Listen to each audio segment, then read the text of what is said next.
but, you know. You all ready? Yes. Good evening and welcome to Tuesday, the February 23rd regular City Commission meeting. I'd like to begin this evening with the Pledge of Allegiance, followed by a moment of silent meditation.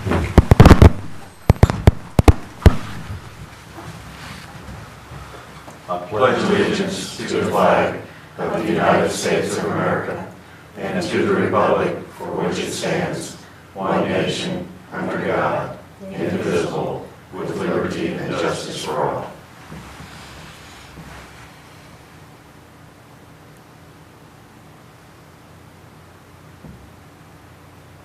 Thank you.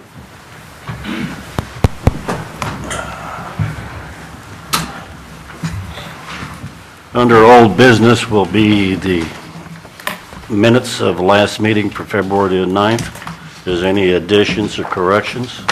And if not, is there a motion? I move that we accept the minutes of February 9 regular meeting. Second. We have a motion and a second. Begin voting. Commissioner Weekly. Aye. Aye. Aye. Aye. Aye. Passes 5-0. Under new business, citizen participation. If there's anyone in the audience that cares to present a petition or just have a complaint and want to talk to us. Or a compliment. Or, well, yeah, that would be great too. That does on occasion Yeah. happen, yeah. Yeah, okay, seeing none, we'll move along. A little anticlimactic there. The next is the mayor appointments. I would move to approve my following appointments: Civil Service Commission, Rita Swan, term ending December 31st, 2020. Convention and Tourism Committee, Tony Baker, term ending January 31, 2019. Deer Management Advisory Committee, Dan Nicodemus, Tom Wells, Lloyd Yantz, term ending 12/31 of 2018. Leavenworth Main Street, Joy Denny, term ending 12/31/17. Parks and Community Activities Advisory Board, Kara McDonald and John Richley, term ending January 15th, 2019. Sister City Advisory Board, Kathy Husky, Barbara Kemp, John Richley, Kelly Riley, terms ending December 31st, 2018, and a standing position for Colonel Andrew Sulphur of Fort Leavenworth. Second. Second it? Then voting with Commissioner Preisinger. Aye. Aye. Aye. Aye. Aye. That passes 5-0. I have just a quick question for the clerk, possibly. Sure. All these expire at different times. I can expire, I understand some go to 2020, 2019, 2018. Why not like every one of them, December 31st or January 31st? Why are we across the board on that? Just the way I we've think always it's just the done? way the boards are set up when they're initially established and the rotation of how terms end. Okay, just one. Thank you. Under under resolutions, item number 3, resolution number B 2131, the 2015 annual stormwater report. Mike McDonald, Public Works Director. Thank you, sir. Mr. Mayor, Commissioners, if you'll let me talk briefly about items number 3 and 4, they are related. They are two separate resolutions, however. I have completed the final draft of the 2015 annual stormwater report. It will be submitted to KDHE, and this is really no significant changes since the draft that we reviewed a couple of weeks ago. I fleshed out some of the charts and graphs, added some sections that talk about our programs that we've established in grease traps and measuring detention basins and that sort of thing. One of the chapters in this report is the 2016 Stormwater Management Program, which is the second resolution, which is an update, significant update from the 2003 Stormwater Management Program that we reviewed 2 weeks ago, and there are no changes to that, although I did complete the narrative, about 2 pages or 2.5 pages, that's included in your policy reports. That was not available 2 weeks ago, but the nuts and bolts of the report have not changed since that time. Any questions, Mr. McDonald? Not hearing any, I'll take a motion. Mr. Mayor, I move that we accept resolution number B 2131, 2015 annual stormwater report. Second. I have a motion and a second. Begin voting, Commissioner Preisinger. Aye. Aye. Aye. Aye. Aye. Passes 5-0. Item number 4, Resolution B 2132. The stormwater management program is unchanged other than the addition of the narrative, and would recommend that the City Commission adopt this resolution as well. Thank you. Mr. Mayor, I move that we approve Resolution B 2132, the 2016 Stormwater Management Program. I'll second. I have a motion and a second. Begin voting, Commissioner Weekly. Aye. Aye. Aye. Aye. Aye. Passes 5-0. Bids, contracts, and agreements. Item number 5, bids for plastic refuge. Mike McDonald. This is a request from staff that the City Commission reject the bids received for refuse bags. The short version of the story is, after we had changed the specifications to ensure that we did receive a roll and that the bags opened on the ends and not the sides, we sent out to all of our bidders the specifications that did not include that. So bids we received were for under a I guess the key thing is we increased the size by a few inches in both dimensions, and as a consequence, they were not the bags that we had expected we would be bidding on. We will rebid this as soon as, assuming the commission were to reject these, we'll turn around and bid it out as soon as possible. Okay. So you desire to have this rejected, correct? That's correct, sir. They Is may be there- the same size as the old ones then. They'll be the same. Approximately. These ones would be the same size as 3 years ago or 2 years ago. Last year, they were slightly larger and they fit better, and they, I believe, were end opening rather than side opening, which apparently drove a lot of people crazy trying to figure out how to open their trash bags. The ones we will rebid will be the end opening ones. Okay. Okay. Mr. Mayor, I move that we reject the bids for plastic refuse bags. I'll second. We have a motion and a second. Begin voting, Commissioner Preisinger. Aye. Aye. Aye. Aye. Aye. When will you have those rebid? Hopefully, we'll be back here in 30 to 45 days or less. You've got enough to handle the March handout? Yes, sir. Okay. Item number 6 needs to be tabled. I need a motion to table it. So moved. Second. Motion and a second. Begin with Commissioner Weekly. Aye. Aye. Aye. Aye. Aye. Passes 5-0. Number 7, proposals for Hawthorne Park restroom project. Steve Grant, our Parks and Recreation Department Director, will handle this. Thank you, Paul. Good evening, Mayor, Commissioners. The issue is to replace the old restroom facility at Hawthorne Park. We, Parks and Rec Department, back in 5-6 years ago, I believe it was in 2011, started replacing and upgrading a lot of our old restroom facilities. It started with the shower house, bathhouse facility down at the campground in 2011. In 2013, we were able to replace the restroom storage facility at David Brewer Park, as well as upgrade Cody Park's restroom that year. Last year, we were able to do significant upgrades to the restroom down here at Bob Doherty Park. So really the last dinosaur, so to speak, in the fleet is at Hawthorne Park.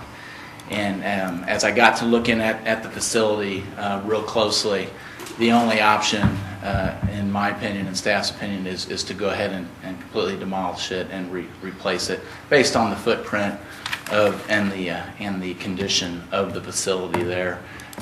The biggest obstacle was going to be if we tried to do a major upgrade, as we have at a couple of these other restrooms, was to try and get it to be ADA compliant.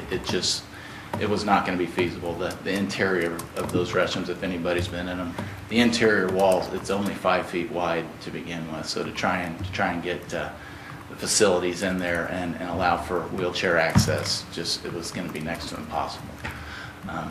The new facility will be similar to restrooms we've built in the other parks. It'll also be similar in design, color scheme that my predecessor and the thought process has gone along as we've upgraded these facilities to try and bring about a more uniform look throughout the city at all of our parks. So with that, I put together a bid proposal, and we received, the bids were due in on Friday, February 12th. I received 3 bids. The low bid from R.L. Phillips Construction Company was in the amount of $144,900. R.L. Phillips is the same contractor that has done all of the other restroom upgrades and reconstruction that I just referred to. We've been very, very pleased with their work. They've been very, very responsive, very professional, very attentive to the needs of what we're wanting in the restroom. And so we're, with that, staff is recommending the bid of R.L. Phillips Construction Company in the amount of $144,900 for the replacement of the restroom facility, and I also will mention that it includes the demolition of the existing structure as well. Steve, what was the CIP allocation for this? 175. So quite a bit under. Yeah, so it's quite a bit under. Can I ask a question? Sure. The restrooms, they look beautiful, by the way, and they're really nice, and the guys keep them really clean and everything. But there is no alternate light in the room, and when in the bathrooms, and when the lights are out, they're completely dark, completely dark. There is no light in there, and I just wondered when you work toward the future ones if there could be, because the old one did have some sort of a side light or something behind, back behind where you could get daylight in.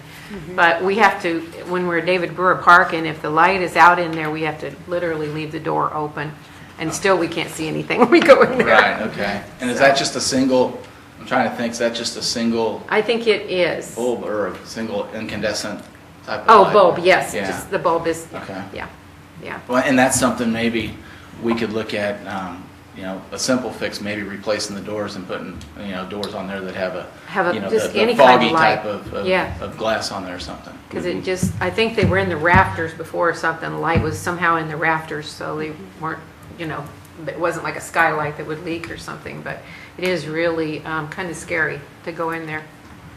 Just, Well, maybe we can add a Wow. second, maybe the better option is to add a second fixture in there. yeah. But if the power's If out. the power's out, you're right, you're kind of stuck, so, Yeah, it'd just be Okay. nice to have some sort of daylight come through there. okay, absolutely, I'll definitely look into that. Thank you. You I bet. know that was like maybe in an effort to make it vandalism proof and that. Well, that I could didn't be think too, about that, you know, yeah. But you would, As much as possible. a safety Yeah. concern, yeah, I know. Right. Yeah, as much as possible. Yeah. But if you're going in the dark, you can't tell if it's going to. Yeah, that's true, yeah. I thought But about you got a that. flashlight. Yeah. Steve, I've got one quick question for you. Yes. Is this going to be a site-built restroom, or is it a prefab? It is, it'll be built on site. Okay. What kind of construction?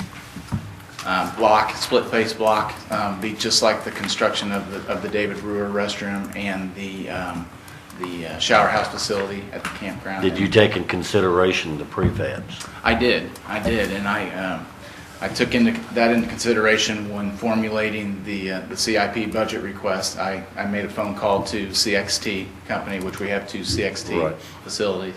And then also during the bid process, I was contacted by a company out of Nevada, and it was called Outdoor Restroom Company or something like that, and that's what they that's the product that they were offering also, and I answered every question that they had pertaining to it, No bids? and we didn't receive a bid from Okay. any of them. Thank you. But you bet. I've got a question. If we approve this and they start tomorrow, 110 days, they won't be done until June 5th. And we miss Memorial Day, school lets out, 20th of May or somewhere around there, and there's a lot of use between now and then. Are we going to be 3-4 weeks without bathroom facilities for people to use Hawthorne? Because it really starts in May with softball and various activities and picnics and Right. Typically what we do and what we've done at other restrooms when closed during construction is we'll bring in the handicap accessible porta potty that the city owns. Wastewater owns one. And then if we get any calls that that's inadequate, then we will get with the local Gherkin rental and rent a second porta potty. So that's typically what we'll do during the construction. There won't be any running water or anything for people to wash their hands or? That's correct. I'm not sure if their porta potty has the hand sanitizer in it, but we can probably put one in it. Yeah, I think, Yeah. Yeah, I think you should. Okay, thank you. Any other questions? If not, is there a motion? I move that we accept the proposal for the Hawthorne Park restroom project at $144,900. Second. Have a motion and second. Begin voting, Commissioner Preisinger. Aye. Aye. Aye. Aye. Aye. Passes 5-0. Consent agenda, please. Mr. Mayor, I would like to submit the claims for February 6, 2016 through February 19, 2016 in the amount of $575,901.94. Payroll number 4, effective February 19, 2016, net amount of $286,811.96, including the fire and police pension, and the net amount of $11,232.85. Second. We have a motion and a second. Begin voting, Commissioner Weekly. Aye. Aye. Aye. Aye. Aye. That passes 5-0. We do have a need for an executive session, 20 minutes. This is consultation with the city attorney on matters deemed privileged. Is there a motion? I move we Mayor. go. Oh, Mr. Mayor, I move that we go into executive session for the purpose of attorney-client privilege, return to this room at 7:38 by this clock. second. Motion and a second. Begin voting with Commissioner Weekly. Aye. Aye. Aye. Aye. Aye. We are in executive.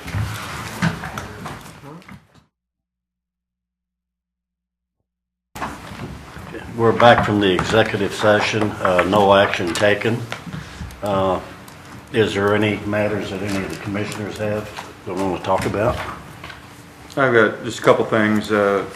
City Manager Kramer and I visited the VA last week and for its national salute to hospitalized veterans. And I've always done that every year. I like seeing fellow veterans, and they always have some hospitalized there, and they really appreciate it, both the staff. I know, Larry, you couldn't make it, but you would have been there too. So that's always a good time. We do it once a year. It's always during Valentine's week. And we all got a copy that the commission was unanimously in support of, by a vote that we took, that City Manager Kramer wrote to the Kansas Senate Chair of the Senate, I don't know, the Taxing Commission on rethinking, implementing the tax lid. And I did talk to Mr. Kramer. The date on there said July 1st, 2017, when it's actually 3 months from now, July 1st, 4 months from now, July 1st, 2016. So did you? Yep. We redid that, and that, as we all know, no one goes into budgets until July and August, whether it be school board or anybody else. So hopefully they will see something. I don't know how it can be argued that it does anything to stimulate growth, but it hurts growth. Why would we want to recruit a $10 million business project or residential area, have somebody build $10 million worth of homes in a new subdivision if we couldn't get any taxes from it, because we have to put in the streets, the sewers, police and fire protection, and can't be done. So there is, I don't see any positive side to it for any growth. And they're saying, oh, we want to bring in growth in this state. Nah, you can't do it because you can't support it. You're not going to have businesses or houses on dirt roads or cow paths. And the last thing, I think we all know that Mr. Ray Simpson passed away this past week. He, longtime fixture from Leavenworth, who grew up in Leavenworth, one of the star athletes in the early 60s at Leavenworth High, then a teacher there for many, many years, had a positive impact on youth for many generations at the high school. Just a great man. He passed away, I think he was 70 years old this past week. A great guy, and everybody that ever dealt with him always respected him. He could really relate well to the kids, take control of situations, and he'll be sorely missed. I'd like to concur with that. And he was a longtime fixture at LHS, and for some of us older people, we also remember he was also a teacher at East Junior High School for a while. In fact, he was one of my teachers that got me on the straight and narrow when it came to mathematics, and he did a really good job, and he will be missed by many, many people here in town. I concur with the sentiments. Also, I'd like to add that the past Tuesday, not this Tuesday, but the week before, I had the opportunity to go to the state capitol and testify on behalf of the Gitmo by us not wanting them here and explaining why. Also, I met with Governor Brownback while I was up there, and what you were talking about on the tax lid, I was asking him why, and he's adamant on it. Yeah. So that's just, and that's where the push is. I mean, his coming. feet are in cement on a lot of these things, no matter what the facts are on that Right. one. I mean, 100% of the cities, as I understand, have come out against it, as well as all the Yeah. counties. And Yeah, Lansing is, I think they just discussed it at their last council meeting, too. yeah, that the League of they- Kansas Municipalities said it. You know, we were unanimous 5-0 in it, and we're not being heard. And I'm afraid it may go in, but it's going to handcuff a lot of cities, and it's going to do absolutely nothing to stimulate growth. In fact, it become very negative.